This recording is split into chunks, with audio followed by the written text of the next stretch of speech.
पण सातारा जिल्ह्यात मंत्र्यांच्या अंगावर पोलीस जायला लागले, हे या सभागृहात ज्यांचा विजय झाला त्यांना बरं वाटेल, पण या सभागृहातल्या प्रत्येक सदस्याच्या अंगावर पोलीस आता येऊ शकतात, हे तुम्ही विसरू नका।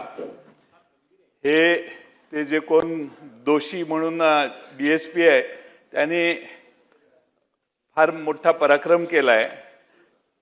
ते मगे ते जरांगे बसलेले तिथं बसलेल्या बायकांच्यावर लाठीचार्ज केला, त्याची चौकशी नाही, कुणी लाठीचार्जचा आदेश दिला अजून माहीत नाही, ते झालं ठीक आहे।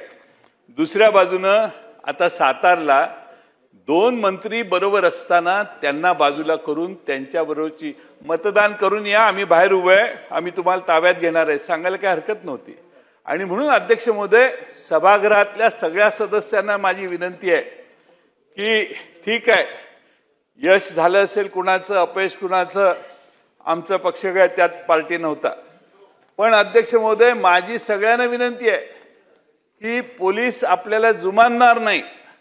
पोलिसांना सरकारमधल्या कुणीतरी थोडीशी सूचना दिल्यावर जर विधानसभेच्या सदस्यांच्या अंगावर पोलीस यायला लागले की सदस्य आमदार मंत्र्यांना केलंय, आपण तुम्ही आणि मी कितकी झाडकी पत्ती, त्यामुळं जरा थोडंसं हे प्रकरण हे गंभीर आहे असं मला वाटतं।